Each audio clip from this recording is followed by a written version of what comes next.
Hello friends, आप सबको मेरा राधे राधे। आज हम देखेंगे हिस्ट्री के एमसीक्यू के मॉक के सेकंड क्लास है। ये 10 क्वेश्चन मैंने आपको पहले बताए हैं, अब आगे मैं आपको और बता रही हूँ इसमें। तो फर्स्ट क्वेश्चन है हमारा, भारत में धार्मिक प्रथाओं के संदर्भ में संवत्सरी और प्रतिक्रमण का संबंध है, निम्नलिखित में से कौन सा है। इसमें ऑप्शन दिए गए हैं आप लोगों को, जैन धर्म, बौद्ध धर्म, शैववाद, वैष्णववाद। इसमें आपका आंसर है फर्स्ट ए, संवत्सरी और प्रतिक्रमण जैन धर्म में अपनाई जाने वाली धार्मिक प्रथाएं हैं। संवत्सरी को प्रार्थनाओं, अनुष्ठानों और उपवास के साथ मनाया जाता है और यह जैनियों के लिए अहिंसा, सत्य और धार्मिकता का जीवन जीने के लिए अपनी प्रतिबद्धता की पुष्टि करने का समय है। यह जैन समुदाय के भीतर चिंतन, प्रायश्चित और मेल मिलाप का दिन है। यह जैन धर्म के सबसे महत्वपूर्ण वार्षिक आयोजनों में से एक पर्युषण त्योहार के समापन का प्रतीक है, जो श्वेतांबरों के बीच 8 दिन और दिगंबरों के बीच 10 दिनों तक चलता है। प्रतिक्रमण का अर्थ यहाँ पे दिया है आप लोगों को, प्र बराबर वापसी और अतिक्रमण बराबर उल्लंघन का अर्थ है उल्लंघन करके लौटना। यह महसूस कर रहा है कि हमने क्या गलत किया है और उस पर टिप्पणी भी कर रहा है। ठीक है, आप लोग इसका एक्सप्लेनेशन भी अच्छे से देखेंगे। मैंने आप लोगों को क्वेश्चन के संग एक्सप्लेनेशन भी दिया है सॉल्यूशन करके, आप लोग इसको ध्यान से देखिए। सेकंड क्वेश्चन है, प्रागैतिहासिक शैल चित्रों के संबंध में निम्नलिखित कथनों पर विचार करें। भारत में सबसे पुराने चित्र निम्न पुरापाषाण काल के बताए गए हैं। उच्च पुरापाषाण काल के दौरान विषय कई थे, लेकिन मुख्य रूप से शिकार के दृश्यों के साथ चित्र आकार में छोटे थे। मध्य पाषाण चरण के चित्र विशाल जानवरों और छड़ी जैसी मानव आकृतियों के रेखीय निरूपण है। यहाँ पे आपको ऑप्शन दिए गए हैं 4, आप लोग बताएंगे। यहाँ पर मैंने एक्सप्लेनेशन दिया है, आप इसको देखिए। इसका आंसर है डी। भारत में सबसे पुराने चित्रों के बारे में ऊपरी पुरापाषाण काल से सूचित किया गया है, अतः कथन सेकंड जो है आपका सही नहीं है। यहाँ के चित्रों को 3 श्रेणियों में विभाजित किया जा सकता है। मनुष्य, पशु और सफ़ेद, काले और लाल गेरू के ज्यामितीय पैटर्न। मनुष्यों को छड़ी जैसे रूपों में दर्शाया गया है। एक लंबे थूथन वाला जानवर, एक लोमड़ी और एक बहुपैर वाली छिपकली मुख्य पशु रूपांकन है। लहराती रेखाएं, आयत से भरे ज्यामितीय डिजाइन और बिंदुओं के समूह भी यहाँ देखे जा सकते हैं, अतः कथन सेकंड सही नहीं है। मेसोलिथिक काल के दौरान विषय कई थे, लेकिन चित्र आकार में छोटे थे। शिकार के दृश्य प्रबल होते हैं। शिकार के दृश्यों में लोगों को समूहों में शिकार करते हुए दिखाया गया है, जो कांटेदार भाले, नुकीले डंडे, तीर और धनुष से लैस है। शिकारियों को साधारण कपड़े और आभूषण पहने दिखाया गया है। कभी कभी पुरुषों को विस्तृत सिर वस्त्रों से सजाया गया है और कभी कभी मुखौटों से भी चित्रित किया गया है। हाथी, बाइसन, बाघ, सूअर, हिरण, मृग, तेंदुआ, गेंडा, मछली, मेंढक, छिपकली, गिलहरी और कभी कभी पक्षियों को भी चित्रित किया गया है, अतः आपका कथन सही, तीसरा भी जो है वो सही नहीं है। थर्ड क्वेश्चन है, निम्नलिखित में से कौन सा या से कथन अरबों की सिंध विजय के बारे में सही है। अरबों की सिंध विजय के समय उमय्यद वंश के खलीफा वालिद खिलाफत के प्रमुख थे। उस समय इराक के अरब नायाब हज्जाज थे, जिन्होंने खलीफा से सिंध विजय की अनुमति ली थी। अरबों के पहले 2 अभियान उबैदुल्लाह और बुंदेल के नेतृत्व में विफल रहे तथा सिंध पर विजय प्राप्त नहीं कर पाए। 711-12 ईस्वी में सिंध पर सफलतापूर्वक अधिकार करने वाले मोहम्मद बिन कासिम हज्जाज के दामाद थे। 715 ईस्वी में मोहम्मद बिन कासिम को वापस बुलाकर नए खलीफा सुलेमान ने मरवा दिया था। आपका आंसर है डी। इसका एक्सप्लेनेशन देखते हैं। सिंध पर अरब के आक्रमण का प्रमुख कारण हिंद महासागर में एक बंदरगाह की खोज था। 636 एडी में भी अरबों ने थाना और भरोच पर कब्जा करने की कोशिश की, लेकिन यह एक असफल प्रयास था। अरब व्यापारियों की दक्षिण भारत और गुजरात में बसावट थी और उन्होंने सिलोन द्वीप में भी पैर जमा लिए थे। जब समुद्री लुटेरों ने उनके जहाज़ों को लूटना शुरू किया तो अरब व्यापारी एक सुरक्षित मार्ग चाहते थे और इन परिस्थितियों में मोहम्मद बिन कासिम ने 711-12 में सिंध पर आक्रमण किया और देबल, सहवान, ब्राह्मणावाद, सॉरी मेरा थोड़ा वॉइस वैसा हो रहा है, गला खराब है मेरा। अरोर अब सुकुर के रूप में जाना जाता है, पर विजय प्राप्त की जो मुल्तान और सिंध बन गए। उमिया और अब्बासिद खिलाफत का एक हिस्सा था। इसके संचालन के लिए राज्यपालों की नियुक्ति की जाती थी। अरबों की सिंध पर विजय का एक लाभ यह था कि व्यापारियों के यात्रा करने के लिए समुद्र एक सुरक्षित स्थान बन गया था।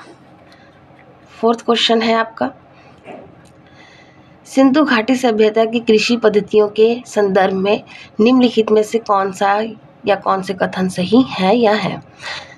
सिंधु सभ्यता के लोग गेहूं, जौ, राई, मटर, चावल और सरसों की खेती करते थे। कांसे के औजारों का उपयोग खेतों की जुताई और फसलों की कटाई के लिए हंसिया के रूप में किया जाता था। इस चरण के दौरान कपास का उत्पादन भी किया गया था। रागी को हरियाणा के दौलतपुर और मित्तल एवं उत्तर प्रदेश के हुलास में बड़े पैमाने पर उगाया जाता था। ऑप्शन दिए गए आप लोगों को 4, यहाँ पे आंसर आपका डी है। इसका एक्सप्लेनेशन देखते हैं। सिंधु के लोगों ने नवंबर में बाढ़ के मैदानों में बीज बोए थे। जब बाढ़ का पानी कम हो गया था और अगली बाढ़ आने से पहले अप्रैल में गेहूं और जौ की फसल काटी। उन्होंने गेहूं, जौ, चावल, मटर, तिल, सरसों और चावल का उत्पादन किया। अतः कथन आपका फर्स्ट जो है वो सही है। कोई कुदाल या हल की खोज नहीं की गई है, लेकिन कालीबंगन में पूर्व हड़प्पा चरण में खोजे गए खांचे बताते हैं कि हड़प्पा काल में राजस्थान में खेतों को जोता जाता था। हड़प्पा वासी संभवतः लकड़ी के हल का प्रयोग करते थे। हम नहीं जानते कि हल आदमी खींचते थे या बैल। पत्थर के हंसिये का उपयोग फसलों की कटाई के लिए किया जा सकता था। कथन जो सेकंड है वो आपका सही नहीं है। कपास का उत्पादन करने वाले सबसे पहले सिंधु लोग थे, क्योंकि इस क्षेत्र में सबसे पहले कपास का उत्पादन किया गया था। यूनानियों ने इसे सिंडन कहा, जो सिंधु से प्राप्त होता है। अतः कथन 3 सही है। रागी उत्तर भारत के किसी भी हड़प्पा स्थल के बारे में अब तक ज्ञात नहीं है। अतः कथन 4 सही नहीं है। आपका 5th क्वेश्चन है, भारत में मध्यकालीन सुल्तानों के संदर्भ में निम्नलिखित पर विचार कीजिए। बलबन ने अपनी सेना में घोड़ों को दागने की प्रथा शुरू की। अलाउद्दीन खिलजी ने अपनी सेना में चेहरा या चेहरे की पहचान की प्रणाली की शुरुआत की। फिरोज तुगलक ने दासों का एक अलग विभाग स्थापित किया। इसका आंसर है डी और इसका एक्सप्लेनेशन है, दाग और चेहरा प्रणाली अलाउद्दीन खिलजी 1296 से 1316 द्वारा पेश की गई थी और इसमें 2 प्रथाएं शामिल थीं।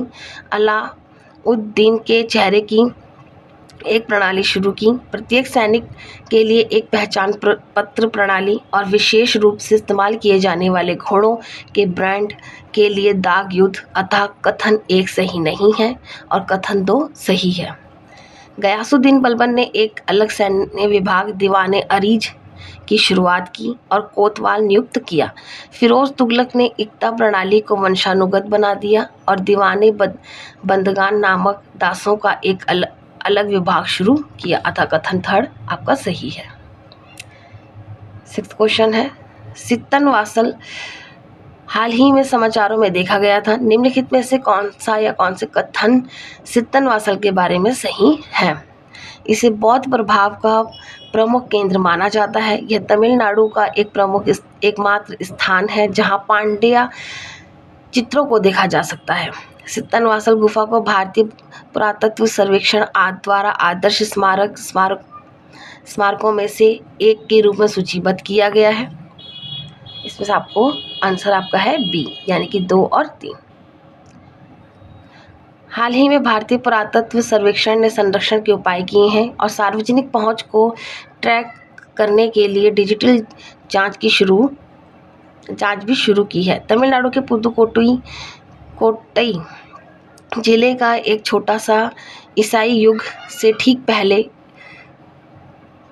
1000 साल तक जैन प्रभाव का एक प्रमुख केंद्र था। सित्तन वासल गुफा को भारतीय पुरातत्व सर्वेक्षण द्वारा आदर्श स्मारक या स्मारकों में से एक के रूप में सूचीबद्ध किया गया है।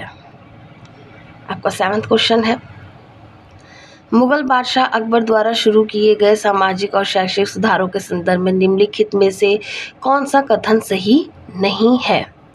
अकबर ने सती पर पूर्ण प्रतिबंध जारी किया। उन्होंने विधवा पुनर्विवाह को कानूनी मान्यता प्रदान की। उन्होंने लड़कियों के लिए शादी की उम्र 14 साल और लड़कों के लिए 16 साल कर दी। उन्होंने गणित और नैतिक विज्ञान जैसे धर्मनिरपेक्ष विषयों पर जोर देते हुए शैक्षिक पाठ्यक्रम को संशोधित किया। इसका आंसर है ए।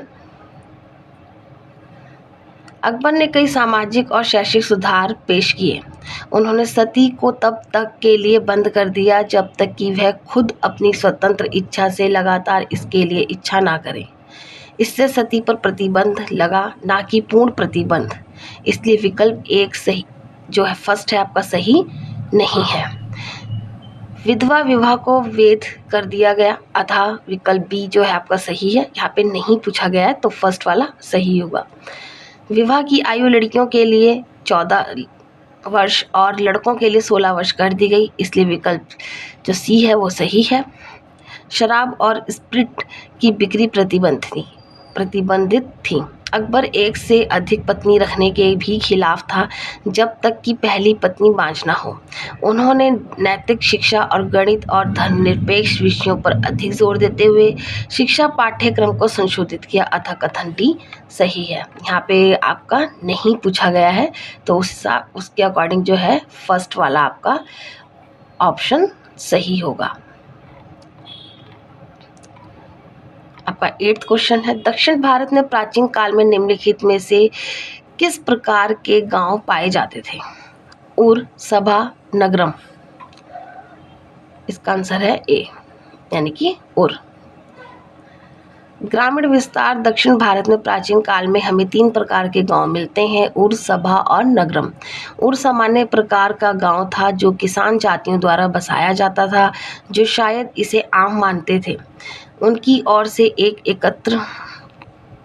कर एकत्र करना और भुगतान करना ग्राम प्रधान की जिम्मेदारी थी। ये गांव मुख्य रूप से दक्षिणी तमिलनाडु में पाए जाते थे। सभा प्रकार के गांवों में ब्राह्मदे गांव या ब्राह्मणों को दिए गए गांव और अग्रहार गांव शामिल थे।